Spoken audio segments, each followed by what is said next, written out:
Hello friends, study with BS classes में आपका बहुत बहुत स्वागत है।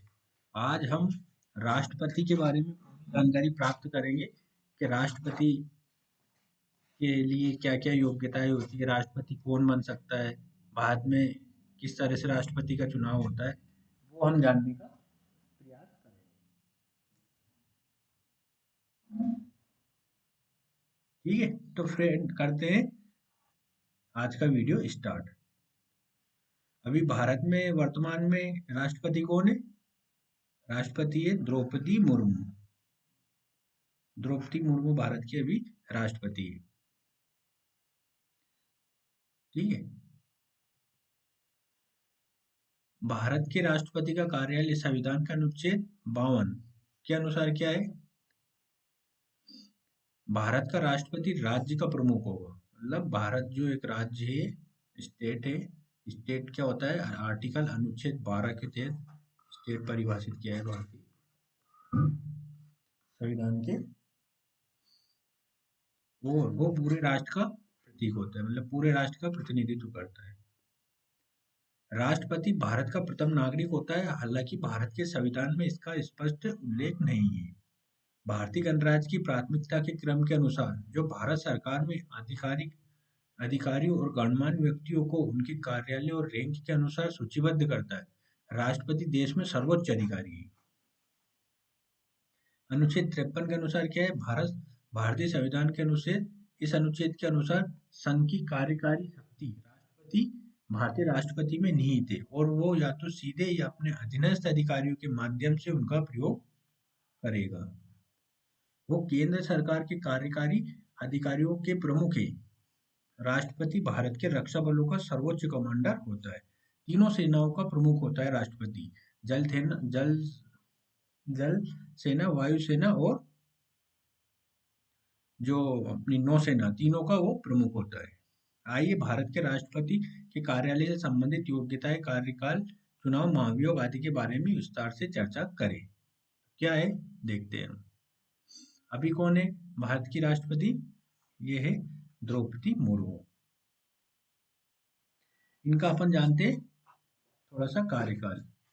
1997 में क्या थी? Vice president of the state of BJP, won as a councillor, become as the vice chancellor of Rairangpur, है ना ये। 2002 में इनका क्या हुआ? Department of the fisheries of government of Orissa. ये जो मत्स्य मत्स्य विभाग के जो डिपार्टमेंट की थी, उसमें थी ये उड़ीसा के। 2002 से 4 में क्या थी? Animal husbandry department of government of Orissa में थी ये। ठीक है। 2000 से 2004 के बीच में क्या थी? MLA Rairangpur Orissa and become ministry of state department of the transport और कॉमर्स, इसमें थी। ठीक है। 2002 से 2009 में क्या थी? नेशनल एग्जीक्यूटिव मेंबर एसटी मोर्चा, बीजेपी की थी ये। ठीक है। 2004 से 9 में क्या थी ये? Member of legislative assembly Rairangpur Orissa में थी। 2006 से 9 में क्या थी? स्टेट प्रेसिडेंट एसटी मोर्चा, बीजेपी की थी ये। 2007 में ये क्या थी? Awarded as the Neelkanth award for the best MLA of the year 2007 by the legislative assembly of Orissa. इससे इनको अवार्डेड किया गया था। 2010 में डिस्ट्रिक्ट प्रेसिडेंट थी ये मयूरभंज जिले की, वेस्ट बंगाल की। 2013 में क्या थी? National executive member of ST मोर्चा, बीजेपी टिल 2015 तक, 2015 तक थी। 2015 से 21 तक ये क्या थी? Governor of Jharkhand state, Jharkhand राज्य की राज्यपाल थी। और 2022 में क्या हुआ? Announcement of the NDA candidate for the president of election, presidential election, राष्ट्रपति पद के लिए इनका जो अनाउंसमेंट किया है एनडीए ने। ठीक है। भारत के राष्ट्रपति का चुनाव कैसे होता है? आर्टिकल 324 में क्या कहा गया है कि भारत में राष्ट्रपति चुनाव किसके द्वारा आयोजित किया जाएगा? आर्टिकल 324 किससे संबंधित है? किससे संबंधित है? भारत के निर्वाचन आयोग से संबंधित है ना। भारत का निर्वाचन आयोग, है ना, इलेक्शन कमीशन ऑफ इंडिया, इसके बारे में। भारत का चुनाव आयोग जो देश में स्वतंत्र और निष्पक्ष चुनाव सुनिश्चित करने के लिए स्थापित किया गया एक संवैधानिक निकाय है। राष्ट्रपति चुनाव की जिम्मेदारी उम्मीदवार को वोटों का निश्चित कोटा सुरक्षित करना चाहिए, जो निम्नलिखित सूत्र का उपयोग करके निर्धारित किया जाता है। मतों का कोटा कैसे निकालते हैं? डाले गए वैध मतों की कुल संख्या, निर्वाचित होने वाले उम्मीदवारों की संख्या, यहाँ एक जैसे, और प्लस एक होना चाहिए। मतलब ये एकल संक्रमणीय मत पद्धति के द्वारा चुनाव होता है इसमें, ठीक है ना। इसमें वो नहीं होता है first past the poll system, एपी टीपी वाला सिस्टम नहीं होता है इसमें। एकल संक्रमणीय मत हस्तांतरणीय प्रणाली का प्रयोग किया जाता है, ठीक है। आर्टिकल 54 के तहत भारत के राष्ट्रपति के निर्वाचक मंडल से संबंधित है। इस अनुच्छेद के अनुसार राष्ट्रपति का चुनाव सीधे लोगों द्वारा नहीं किया जाता है, बल्कि वो निर्वाचक मंडल द्वारा चुना जाता है, जिसमें निम्नलिखित सदस्य होते हैं। कौन कौन सदस्य होते हैं? संसद के दोनों सदनों के निर्वाचित सदस्य, है ना, लोकसभा और राज्यसभा दोनों के निर्वाचित सदस्य, सभी राज्य विधानसभाओं के निर्वाचित सदस्य, जितने भी राज्य विधानसभा है उनके सभी निर्वाचित सदस्य इसमें भाग लेते हैं। केंद्र शासित प्रदेश दिल्ली और पुडुचेरी की विधानसभाओं के निर्वाचित सदस्य, ठीक है। दो यूनियन टेरिटरीज के भी मतलब होते हैं केंद्र शासित प्रदेश, है ना। यहाँ पे क्या है, विधानसभा है, इसलिए इनका लिया गया है। ये जो प्रावधान है दिल्ली और पुडुचेरी का, ये 70वें संविधान संशोधन के द्वारा जोड़ा गया था। ये संविधान संशोधन 1992 में लाया गया था। अब अनुच्छेद 55 के तहत क्या होता है, भारत के राष्ट्रपति का चुनाव के तरीके से संबंधित प्रावधान इस प्रकार है। विभिन्न राज्यों के प्रतिनिधित्व के पैमाने में एकरूपता और समग्र रूप से राज्यों और संघ के बीच समानता होनी चाहिए। इस प्रयोजन के लिए निर्वाचक मंडल, संसद और राज्य विधान सभाओं के निर्वाचित सदस्य द्वारा डाले गए मतों की संख्या इस प्रकार निर्धारित की जाती है। कैसे की जाती है? एक विधायक के वोट का मूल्य इक्वल टू राज्य की कुल जनसंख्या विधानसभा में निर्वाचित सदस्यों की कुल संख्या इंटू 11,000। एक सांसद का वोट मूल्य क्या होता है? सभी राज्य के विधायकों के वोटों का मूल्य, कुल वोटों का कुल मूल्य संसद के निर्वाचित सदस्यों की कुल संख्या, इससे निकाला जाता है। नेक्स्ट, राष्ट्रपति के चुनाव में एकल संक्रमणीय मत और गुप्त मतदान के माध्यम से आनुपातिक प्रतिनिधित्व प्रणाली को नियोजित किया जाता है, जो मैंने अभी बताई थी कि इसमें एकल संक्रमणीय मत पद्धति और गुप्त मतदान प्रणाली का प्रयोग किया जाता है। नेक्स्ट है, राष्ट्रपति कार्यालय का जो कार्यकाल होता है वो कितना होता है? संविधान का अनुच्छेद 56 के अनुसार राष्ट्रपति के पद की अवधि के बारे में बताता है। ये निम्नलिखित प्रावधानों को बताता है। राष्ट्रपति कार्यालय में प्रवेश करने की तिथि 5 वर्ष तक धारण कर सकता है। मतलब राष्ट्रपति का कार्यकाल कितना होगा? 5 वर्ष। वो निम्नलिखित को हस्तलिखित त्याग पत्र देकर पद से इस्तीफा दे सकता है। किसे? भारत के उपराष्ट्रपति को। वो भारत के उपराष्ट्रपति को इसकी सूचना लोकसभा अध्यक्ष को देनी होगी। मतलब राष्ट्रपति उपराष्ट्रपति को अपना त्याग पत्र दे सकता है। संविधान के उल्लंघन के मामले में अनुच्छेद 61 के तहत राष्ट्रपति पर महाभियोग का चलाया जा सकता है। अनुच्छेद 61 के तहत अगर राष्ट्रपति संविधान का अतिक्रमण या उल्लंघन करता है, संविधान के मूल्यों का पालन नहीं करता है, तो उसको महाभियोग लगाकर हम हटा भी सकते हैं। राष्ट्रपति कार्यकाल समाप्त होने के बाद भी पद पर बने रह सकते हैं, जब तक कि उत्तराधिकारी पद ग्रहण नहीं कर लेते। जब तक नया राष्ट्रपति नहीं चुना जाता है, जब तक पुराना राष्ट्रपति कार्य पे लगा रहता है। अनुच्छेद 57 में क्या कहा गया है? इस अनुच्छेद के अनुसार वर्तमान में धारण करने वाला व्यक्ति या राष्ट्रपति का पद धारण करने वाला व्यक्ति उस पद के लिए पुनः निर्वाचन के लिए पात्र है। मतलब भारत का एक राष्ट्रपति कितनी भी बार चुना जा सकता है, ठीक है। संयुक्त राज्य अमेरिका के विपरीत व्यक्ति को भारत में राष्ट्रपति के रूप में कितनी भी बार चुना जा सकता है। भारत में इसको कितनी भी बार हम चुन सकते हैं।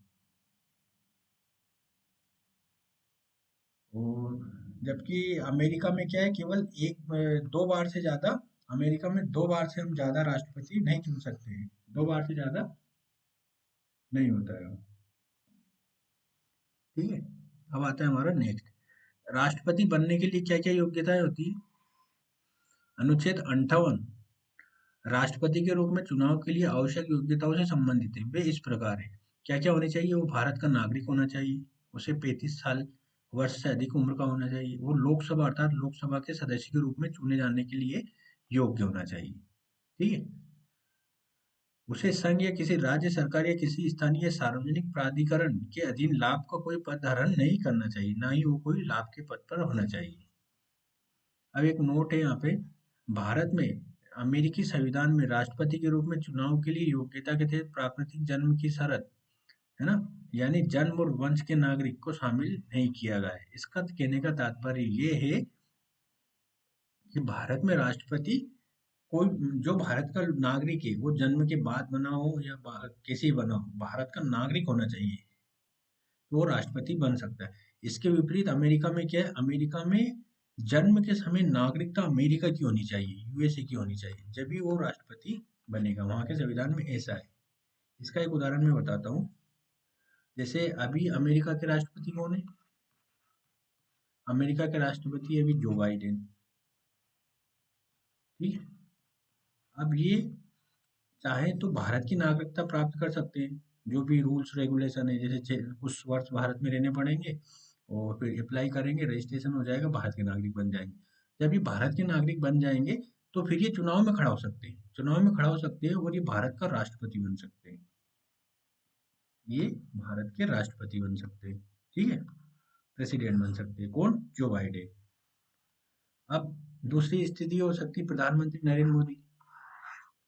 प्रधानमंत्री नरेंद्र मोदी भी अमेरिका के सिटीजनशिप बन सकते हैं, है ना, कुछ कंडीशंस वहाँ दी होगी कैसे सिटीजनशिप बनते हैं, रजिस्ट्रेशन वगैरह जो भी होता है, अमेरिका के नागरिक बन सकते हैं।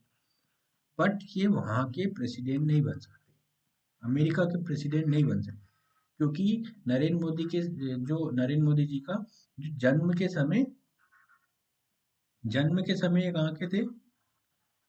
जन्म के समय इनकी नागरिकता भारतीय थी, इसलिए नहीं बन पाएंगे, है ना। तो वहां के संविधान में ऐसा है कि जन्म के समय जो नागरिकता है, जैसे यूएसए की अगर आपकी नागरिकता है तो ही आप वहां के प्रेसिडेंट बन पाएंगे।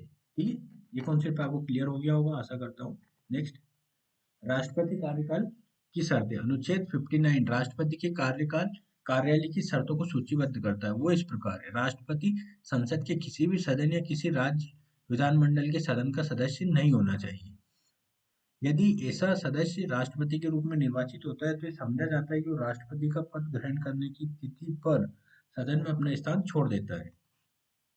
मतलब कोई संसद सदस्य अगर राष्ट्रपति बन जाता है तो उसकी सदस्यता समाप्त हो जाती है।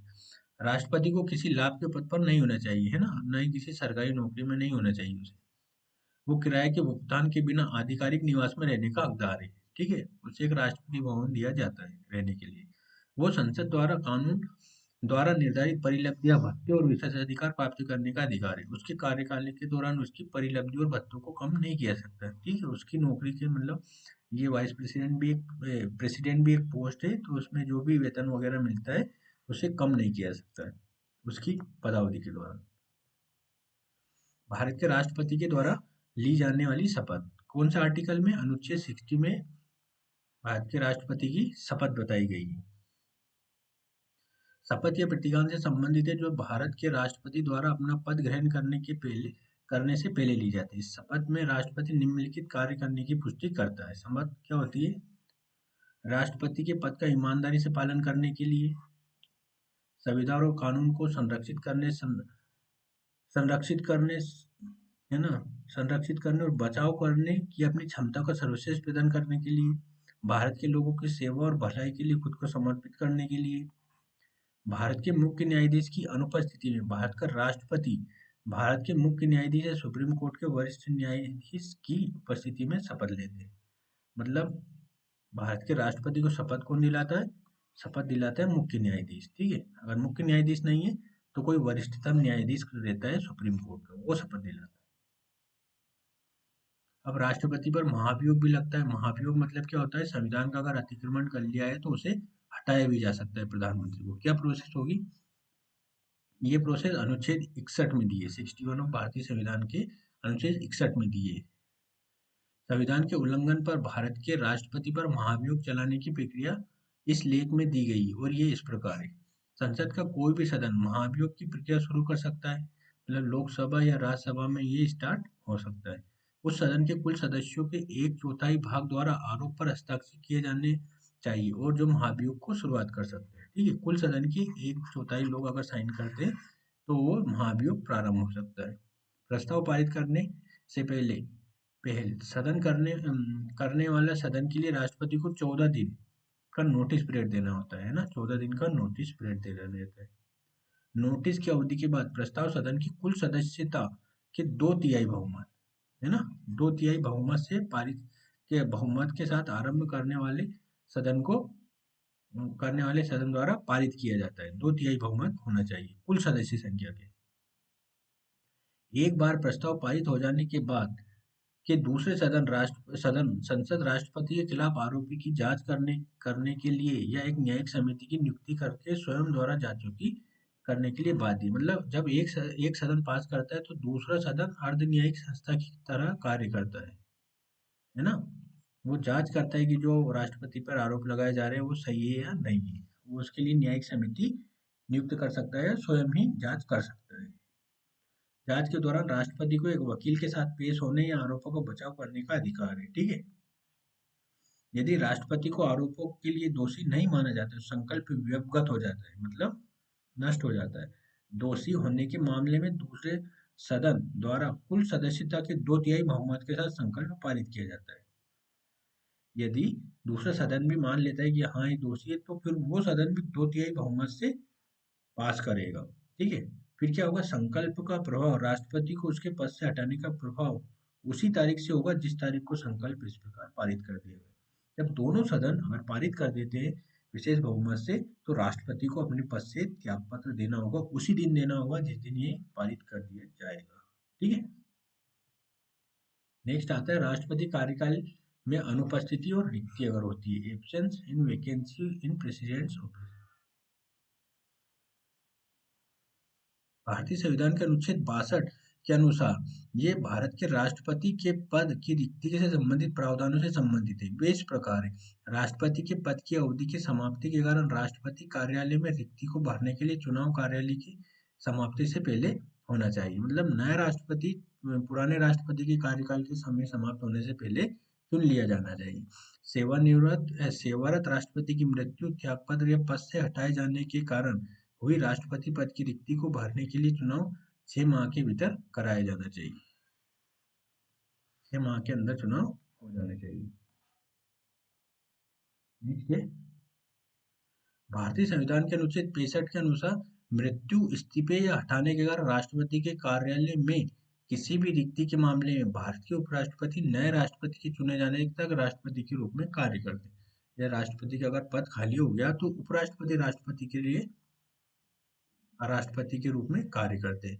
बीमारी या ऐसे किसी कारण से राष्ट्रपति की अनुपस्थिति की स्थिति में भारत का उपराष्ट्रपति राष्ट्रपति के कार्यों का निर्वहन तब तक करते जब तक कि वो कार्यालय में वापस नहीं आ जाते हैं।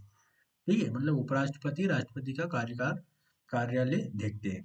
उपराष्ट्रपति की अनुपस्थिति में भारत के मुख्य न्यायाधीश या उनकी अनुपस्थिति में सुप्रीम कोर्ट के वरिष्ठतम न्यायाधीश भारत के राष्ट्रपति के रूप में कार्य करेंगे या कार्यमुक्त होंगे। ठीक है, इनका कहना ये है कि सबसे पहले प्रेसिडेंट रहेंगे, अगर ये किसी कारण उपस्थित नहीं है या कोई रीजन है तो उसकी जगह कौन करेंगे, वाइस प्रेसिडेंट करेंगे।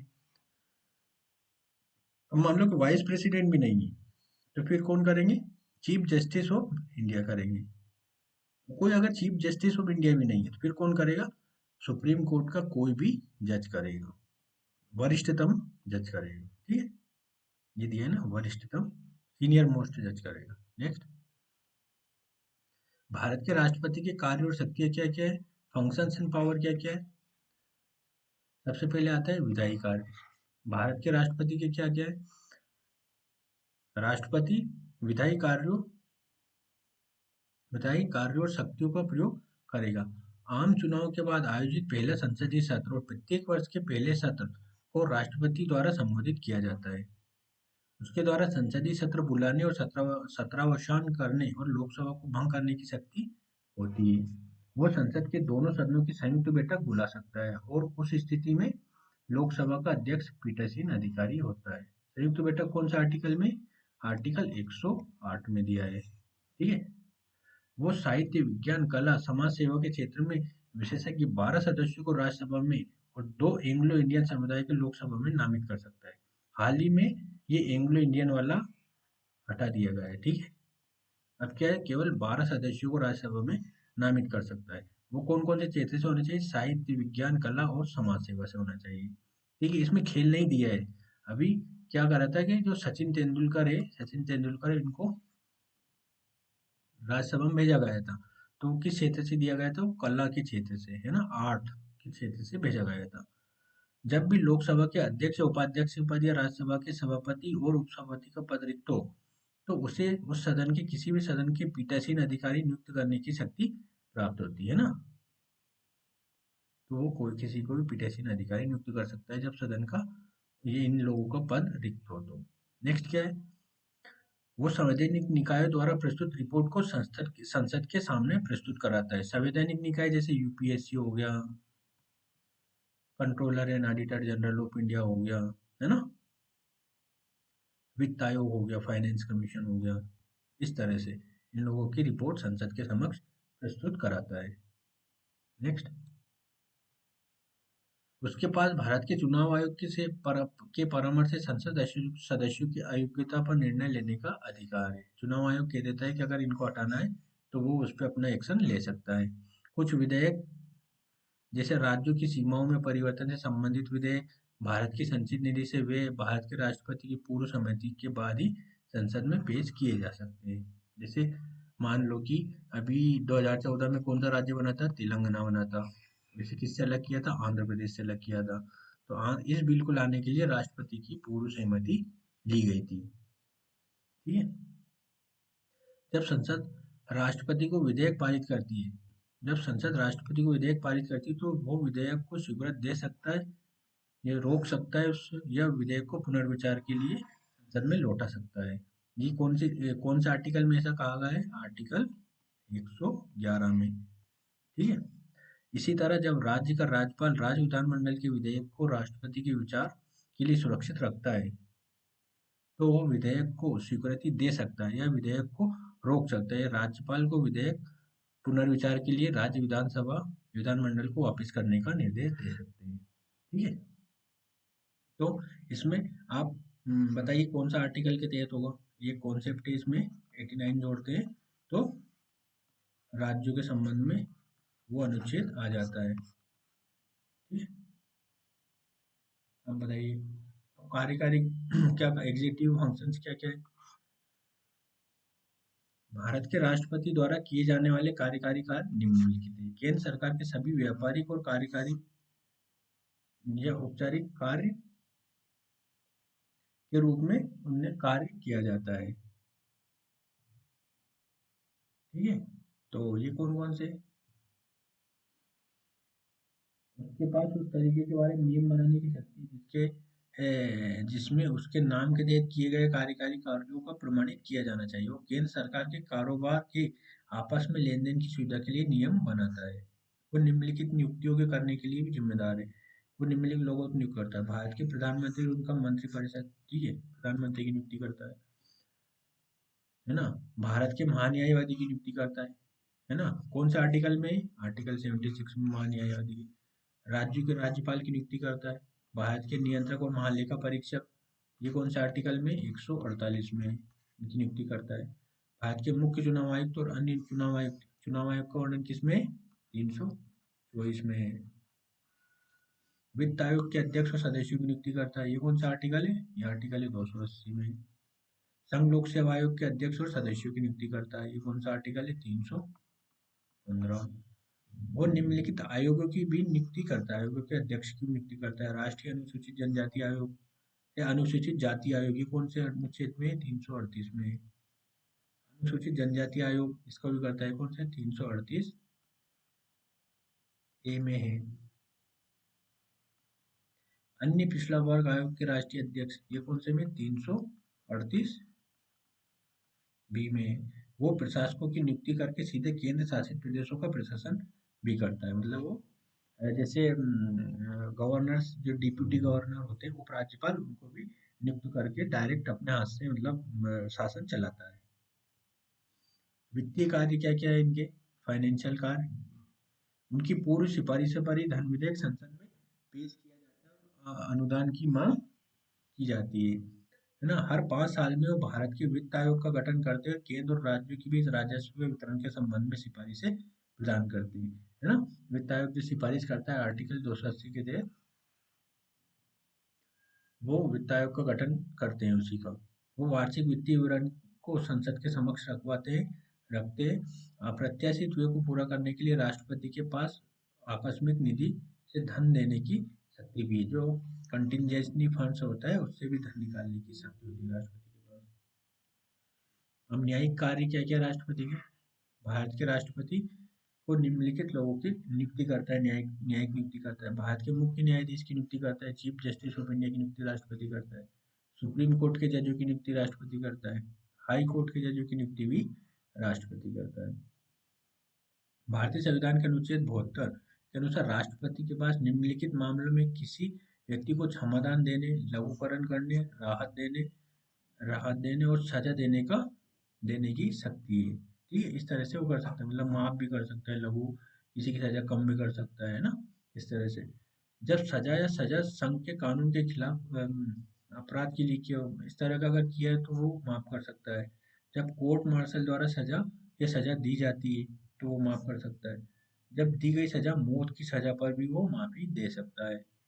राष्ट्रपति कानून के प्रश्नों से संबंधित मामलों में सर्वोच्च न्यायालय से सलाह लेता है, हालांकि यह राष्ट्रपति के लिए बाध्यकारी नहीं है। ठीक है, तो मतलब अगर कोई विधि का सारवान प्रश्न है तो वो सर्वोच्च न्यायालय से सलाह ले सकता है राष्ट्रपति, लेकिन इस तरह की कोई बाध्यता नहीं है। लेकिन सुप्रीम कोर्ट ने अपने एक फैसले में बताया कि इस तरह की जो सलाह दी जाती है उसका सम्मान किया जाना चाहिए राष्ट्रपति के द्वारा।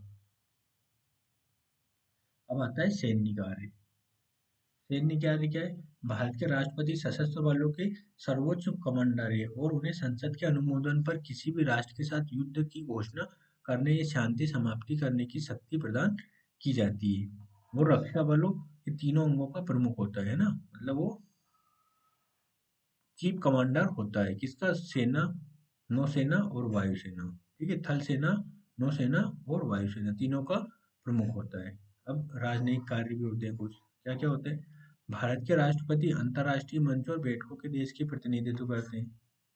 संसद द्वारा अनुमोदित आंतरिक संधि और समझौतों पर बातचीत की जाती है और उनके पास निष्कर्ष निकाला जाता है। अब इमरजेंसी पावर भी होती है, क्या क्या होती है? इमरजेंसी, राष्ट्रपति के पास अप्रत्याशित स्थितियों के दौरान देश में राष्ट्रीय आपातकाल अनुच्छेद 352, वित्तीय आपातकाल अनुच्छेद 360, राष्ट्रपति शासन अनुच्छेद 356 और 365 के तहत इसमें घोषित करने की शक्ति है। आपातकाल 3 तरह के होते हैं, राष्ट्रीय आपातकाल, राष्ट्रपति शासन और वित्तीय आपातकाल। ठीक है, अब नेक्स्ट शक्ति क्या है? अध्यादेश बनाने की शक्ति। आर्टिकल 123 राष्ट्रपति को अध्यादेश जारी करने की अधिकार देता है। जब संसद के दोनों सदनों में अवकाश हो या संसद के दोनों में से कोई एक अवकाश पर हो तो अध्यादेश जारी किया जा सकता है। हालांकि ऐसे कानून अस्थायी प्रकृति होती है, लेकिन उनका प्रभाव संसद के अधिनियम के समान ही होती है। ठीक है, अगर संसद ने इसे मंजूरी देने वाला प्रस्ताव पारित नहीं किया है तो ये संसद के फिर से शुरू होने के 6 सप्ताह के बाद अध्यादेश काम करना बंद कर देता है। ठीक है, मतलब इसको अधिकतम कितने महीने तक किया जा सकता है? 6 महीने प्लस 6 सप्ताह। ठीक है, 6 महीने प्लस 6 सप्ताह, वीक, मंथ एंड वीक। क्योंकि 6 महीने दोनों सदनों को मतलब 6 महीने से ज़्यादा अंतर नहीं होना चाहिए, है ना, सदन को मतलब बैठक होने में। और 6 वीक उसके बाद भी जारी रह सकता है, क्योंकि इसमें लिखा है 6 सप्ताह के अंतर्गत करना चाहिए। तो अधिकतम कितना हो सकता है? 6 मंथ प्लस 6 वीक। नेक्स्ट, हम आशा करते हैं कि भारत के राष्ट्रपति और उससे संबंधित अनुच्छेदों के बारे में आपको पूरी जानकारी मिल गई होगी।